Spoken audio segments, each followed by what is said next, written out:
Olá, meus queridos, sejam muito bem-vindos aqui ao nosso mês de novembro. Hoje eu começo com vocês o tema que foi eleito lá no nosso grupo do Facebook, que é a autorresponsabilidade.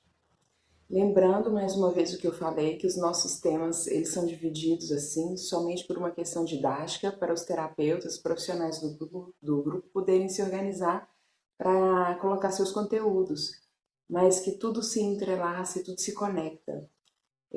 Para trabalhar a autorresponsabilidade, a gente já vai precisar ter rompido um pouco com os padrões de codependência, porque a autorresponsabilidade ela pede uma independência emocional, um equilíbrio emocional e também pede muita autoestima, muita autoaceitação.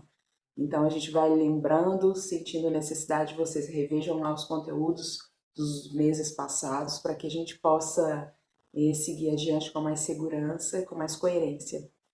Um mês de novembro maravilhoso para vocês, começando agora com o tema autorresponsabilidade. Eu estou aqui com uma colinha grandinha e a gente vai começar falando de uma frase do Freud. Eu creio que essa frase pode balizar todo o nosso trabalho aqui com o tema autorresponsabilidade. O Freud, pai da psicanálise, ele tem a seguinte frase: qual a sua responsabilidade na desordem da qual você se queixa? Qual a sua responsabilidade na desordem da qual você se queixa? Qual a sua parte na desordem da qual você se queixa? Qual é, qual é a parte mesmo que te cabe no caos que às vezes você vive? Esse é o olhar da autorresponsabilidade. A autorresponsabilidade é um olhar definitivamente voltado para dentro. Definitivamente sem o foco fora. Autorresponsabilidade é hora de crescer, de virar gente grande. Autorresponsabilidade é hora de desenvolver a maturidade emocional.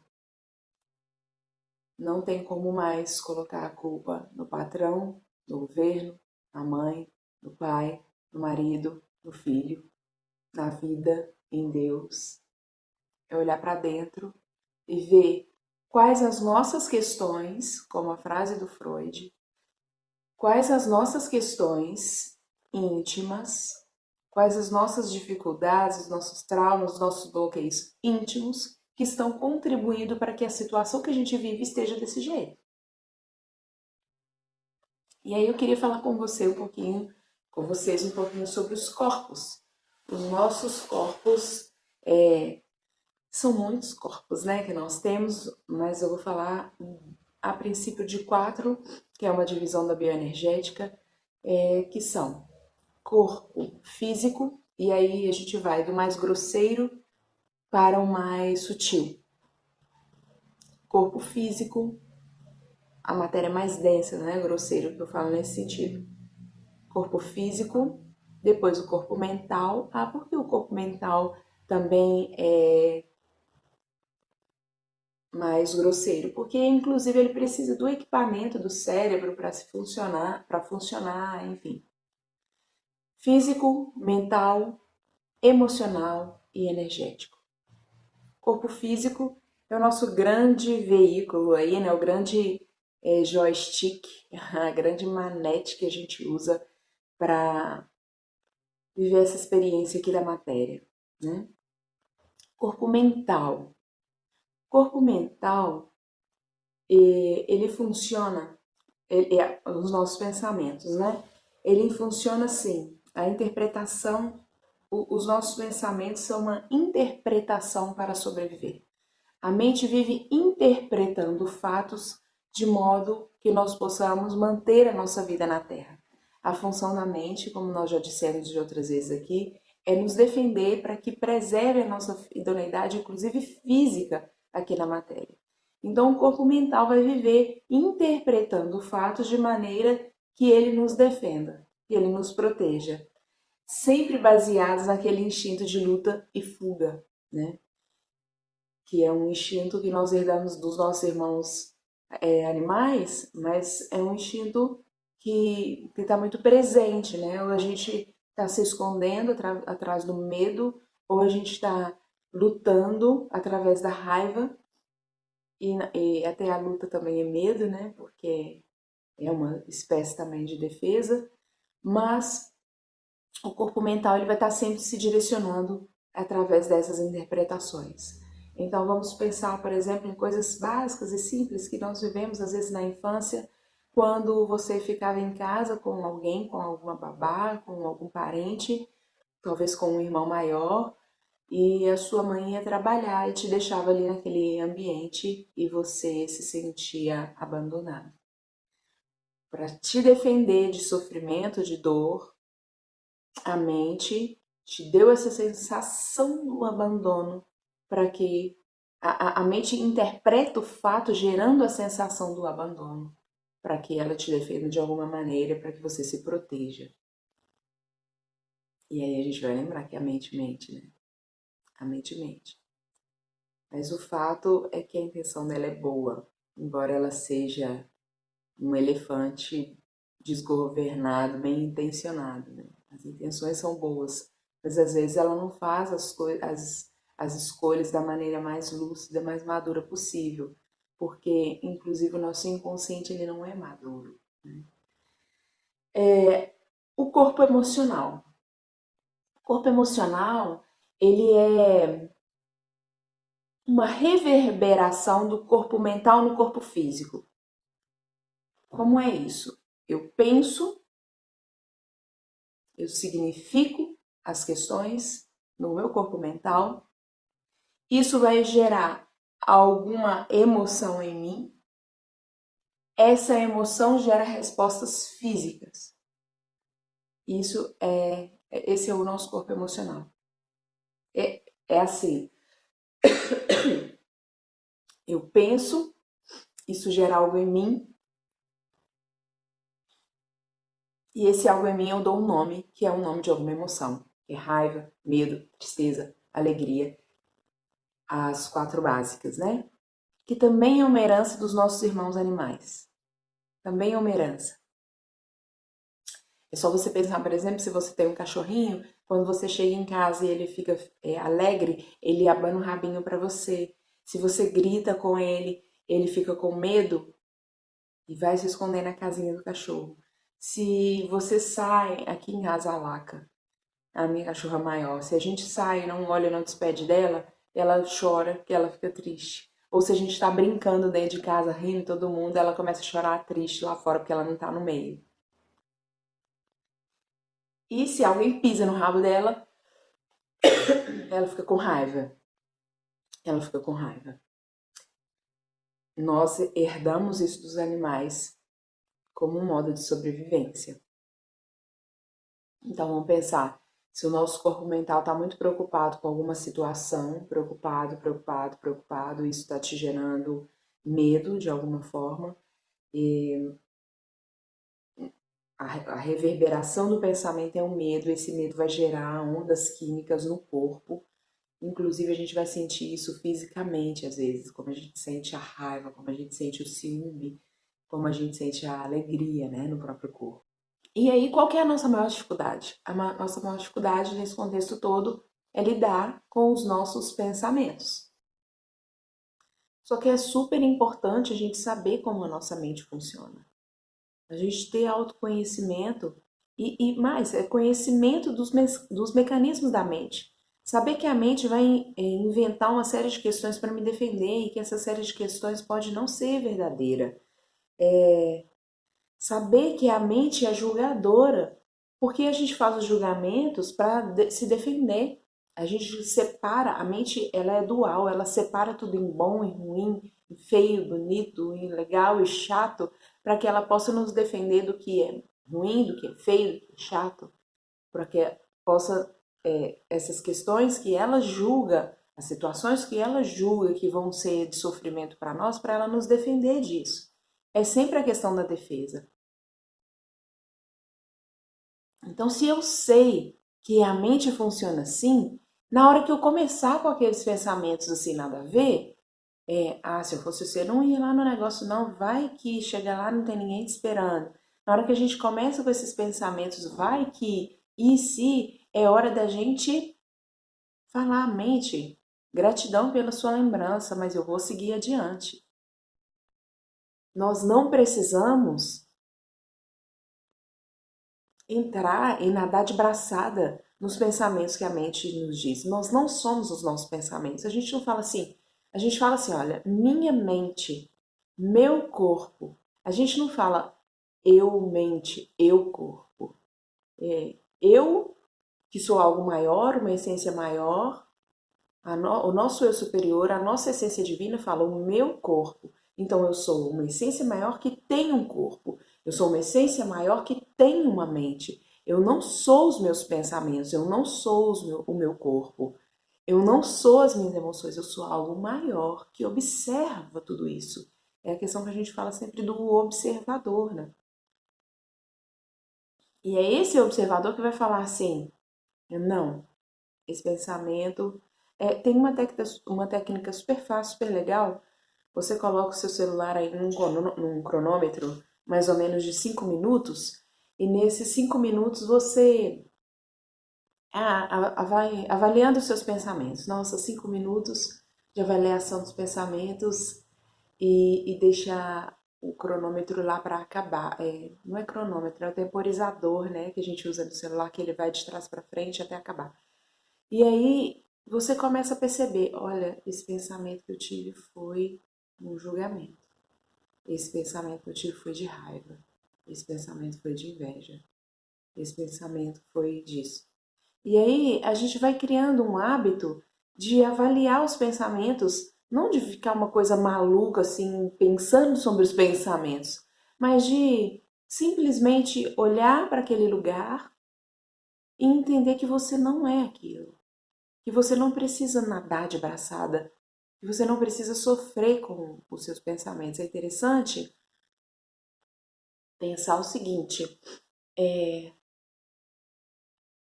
nós somos o céu. Vamos pensar que a nossa essência divina é o céu. O céu. Nós somos a essência. E lá tem nuvens que passam, que são esses pensamentos. Quando a nuvem passa, o céu não sai de si, do seu eixo, e gruda na nuvem e vai atrás dele. Ou vamos pensar que os nossos pensamentos são um rio que está correndo e nós somos o observador que está olhando aquele rio correr. Mas não é porque passou o rio correndo que nós precisamos pular lá no rio e nadar de braçada, entende? Bert Hellinger, que é o grande canalizador das constelações familiares, ele fala assim: no centro existe leveza. Lá no seu centro, lá dentro, na sua essência, existe leveza. Na mente não existe leveza. A mente é sofredora. Ela precisa buscar os defeitos, ela precisa buscar o que está ruim para te defender e tá tudo ok, é a função dela. Já falei, a gente precisa aprender a usar a mente antes que ela nos use. Então a mente te avisa: você vai passar por aí de novo? Vai que você cai no buraco. Lembra que lá tinha um buraco? Aí você vai falar assim: mente, gratidão. Gratidão pelo seu aviso. Eu vou ser cuidadoso com o buraco. Só que de ordem geral o que a gente faz? É mesmo, né? Tem um buraco. Vai que eu caio lá de novo. E se eu cair lá e ninguém me achar?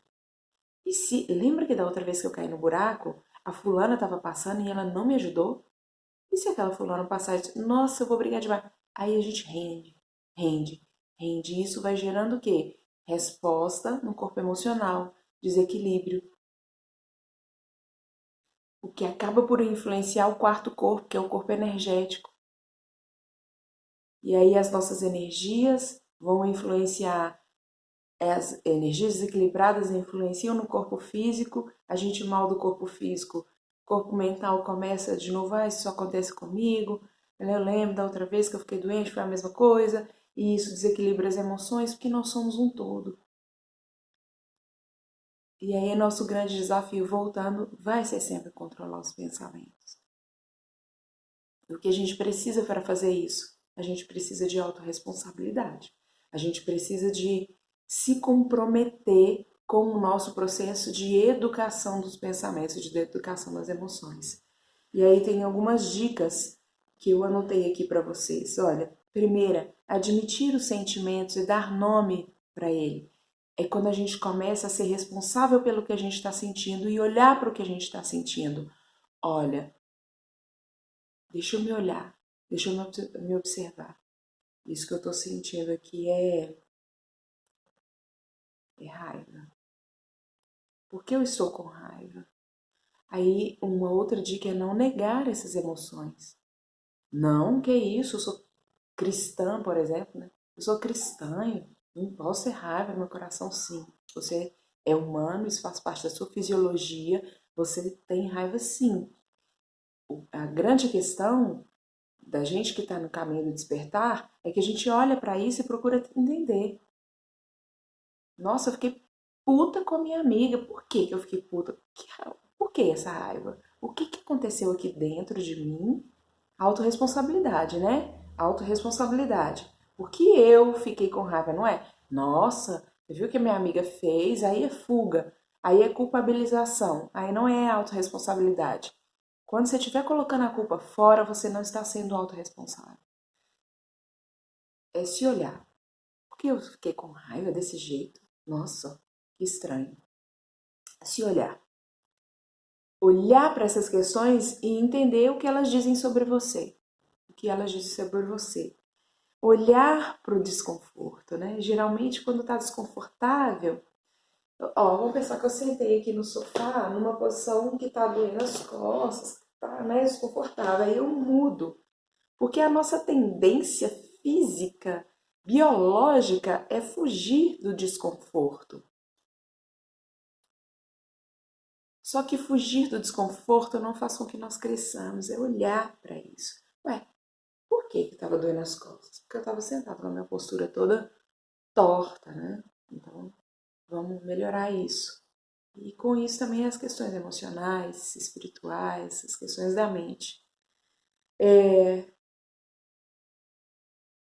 Aí, uma questão muito interessante é passar uma técnica para vocês, eu fiquei pensando sobre isso. Às vezes nós usamos as técnicas, meditações, qualquer técnica que venha no sentido assim, de te acalmar, de te trazer de retorno ao seu centro, nós usamos isso com imaturidade, nós usamos as técnicas de evolução para nos sabotar, para não olhar para o nosso caminho de evolução, de transformação, de burilamento mesmo da alma, né, gente? Porque crescer é sofrido, não é?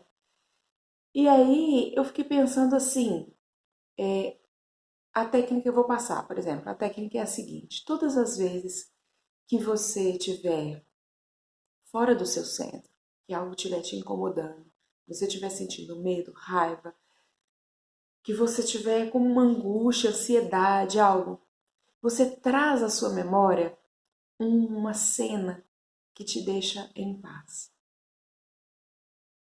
Por exemplo, eu posso pensar, eu, Flávio, as minhas filhas, assentadas na areia de frente para o mar, só olhando a movimentação das ondas. Nós quatro ali juntos, olhando a movimentação das ondas. Isso me traz para um lugar de paz. Isso me traz para um lugar de centramento. Essa é a técnica para quando a gente estiver fora do centro. Mas o que eu pensei foi que às vezes a gente fica brincando de evoluir, às vezes a gente fica brincando de ser espiritualizado, e aí eu vou pegar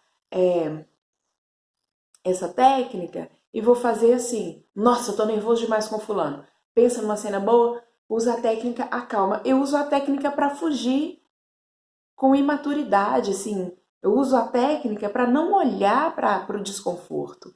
Entende?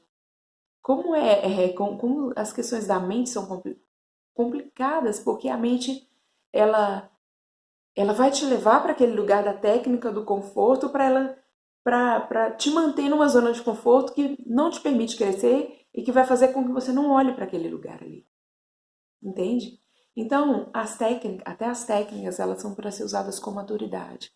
Eu olho para o desconforto, eu vejo o que ele tem a dizer sobre mim e eu faço a técnica para voltar a um centramento. Não usar as técnicas sem refletir, não usar as técnicas sem maturidade. Resumindo tudo isso, primeira questão, primeiro passo, autoconsciência.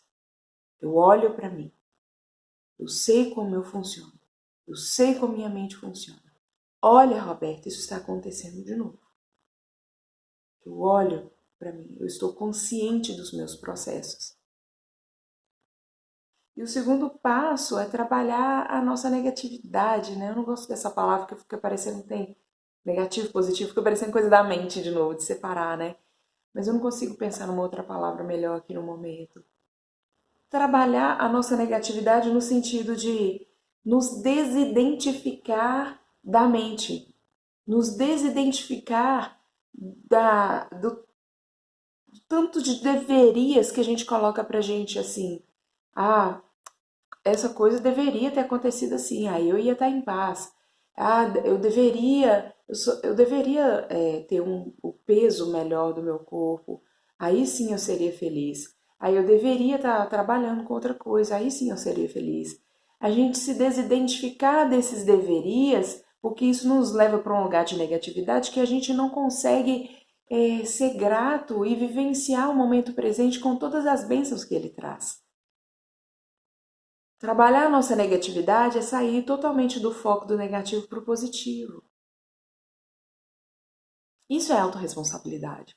Porque senão nós ficamos só no lugar de reclamação, reclamação, reclamação, reclamação, e aí a gente não cresce. A gente não se permite sair da mente, porque a mente é reclamadora, a gente não permite sair da mente e ir para um lugar de centramento que nos auxilie de fato no nosso processo evolutivo. Ai, que vídeo grande, mas esse comecinho de autorresponsabilidade eu precisava passar esses conceitos para vocês, para que a gente consiga levar o mês de novembro nessa toada. Vamos lembrar só um resuminho, né? Admitir os sentimentos, dar nomes para eles, não negar as emoções, olhar para as emoções e ver o que elas têm a dizer sobre você, olhar para o desconforto, não sabotar a sua evolução com essas questões de usar as técnicas para fugir, fazer a técnica da cena positiva para voltar a um lugar de centramento. Autoconsciência, eu sei como eu funciono. Trabalhar a negatividade, tomar cuidado, como nós falamos com a gente. Tomar cuidado. Ah, Roberta, você deveria estar fazendo isso, isso e isso. Tá, mas eu não estou. Ou eu vou fazer, ou vou me desidentificar da mente. Tomar cuidado. Você é burra demais, Roberta. Nossa, olha lá como é que você engordou. Nossa, olha o que você está fazendo da sua vida. Tomar cuidado com essas coisas que a gente fala pra gente e que a gente não falaria pra ninguém. Vamos aí lembrando a autoestima, né? Falar com a gente mesmo com mais amorosidade, com mais acolhimento, com mais ternura. Nos perdoar pelo que não está legal, pelo que a gente ainda não está satisfeito conosco mesmo. A autorresponsabilidade. Olhar definitivamente para dentro. Muita gratidão por você ter assistido esse vídeo até aqui. Deixe comentários, perguntas no Facebook. Para o vídeo da semana que vem eu vou deixar uma tarefa no Facebook. Vocês fiquem atentos, por favor. Namastê.